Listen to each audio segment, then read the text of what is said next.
देश के मजदूरों की हालत किसी से छुपी हुई नहीं है। समय समय पर ये शिकायतें आती रहती हैं कि काम ज्यादा लिया जा रहा है और वेतन कम है। कमरतोड़ मेहनत करने के बावजूद मजदूरों की माली हालत नहीं सुधरती। कहते हैं ना कि सपनों के घर को बनाने वाले मजदूर के पास खुद का घर नहीं होता, लेकिन सरकार श्रमिकों की स्थिति को सुधारने के लिए एक बड़ी प्लानिंग कर रही है। सरकार जल्द मजदूरी की परिभाषा बदलने की तैयारी में है।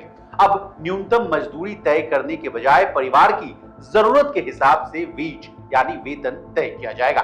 सरकार ने इसके लिए 2025 तक मिनिमम वेज को खत्म कर लिविंग वेज लागू करने का लक्ष्य रखा है। इसके लिए इंटरनेशनल लेबर ऑर्गेनाइजेशन यानी जिसको आप ILO के नाम से जानते हैं, उसकी मदद ली जाएगी।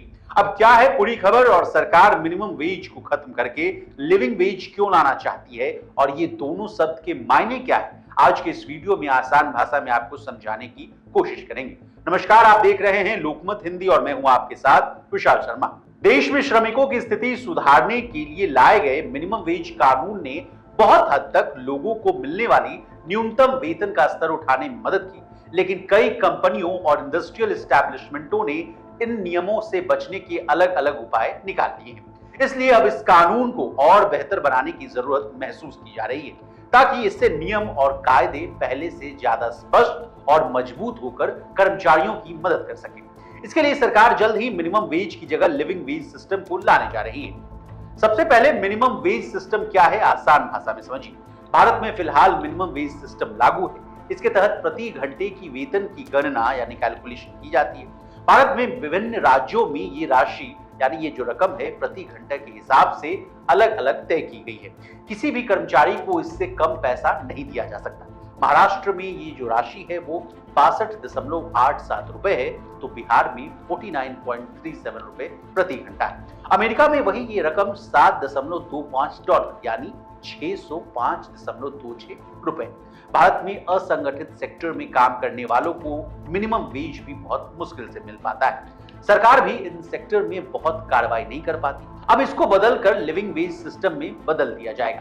अब लिविंग वेज सिस्टम क्या चीज है, इसको भी समझिए। आसान भाषा में कहें तो लिविंग वेज सिस्टम में रोटी, कपड़ा और मकान से एक कदम आगे बढ़कर सोचा जाता है। लिविंग वेज में वर्कर के सामाजिक उत्थान के लिए आवश्यक कई जरूरी चीजों के बारे में भी ध्यान दिया जाता है। इस सिस्टम में ध्यान दिया जाता है कि वर्कर और उसके परिवार को सामाजिक सुरक्षा के साधन भी मिले।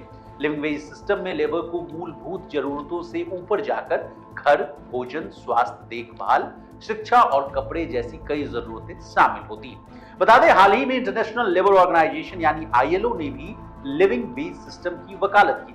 ILO ने इस संबंध में जरूरी कदम उठाने के दिशा निर्देश दिए थे। ILO चाहती है कि लिविंग वेज के जरिए इस सिस्टम को और स्पष्ट किया जाए। ने एक वरिष्ठ भारतीय अधिकारी के हवाले से दी रिपोर्ट में कहा कि भारत मिनिमम वेज सिस्टम को लिविंग वेज सिस्टम में बदलने की प्रक्रिया 2025 में करने वाला है, यानी अगले साल से मजदूरों को लेकर एक बड़ा बदलाव हो जाएगा। अब आपके मन में अगला सवाल ये आ रहा होगा कि सरकार के इस कदम से मजदूरों का कैसे भला होगा। तो बता दें, भारत में करीब 50 करोड़ मजदूर, इनमें से 90% असंगठित क्षेत्र में काम करते हैं। इनमें से अधिकतर को मिनिमम वेज नहीं मिल पाता। यहाँ डेली मिनिमम वेज 176 रुपए है, जो हर प्रदेश में अलग अलग तय की जाती है। देखा जाए तो नेशनल वेज को साल 2017 के बाद से बदला ही नहीं गया है। वेज को सरकार ने 2019 में ही बिल पास कर दिया था, जिसमें सभी राज्यों में एक जैसा मिनिमम वेज लागू करने की बात कही गई थी। लेकिन इन कदमों से ये माना जा रहा है कि गरीबी को खत्म करने के लिए ही सरकार मिनिमम वेज की जगह लिविंग वेज को लागू करने की तैयारी में है, जिससे इनकी माली हालत सुधरे। इसी तरह देश और दुनिया और बिजनेस जगत से जुड़ी तमाम ताजा तरीन खबरों के लिए बने रहिए हमारे साथ और देखते रहिए लोकमत हिंदी।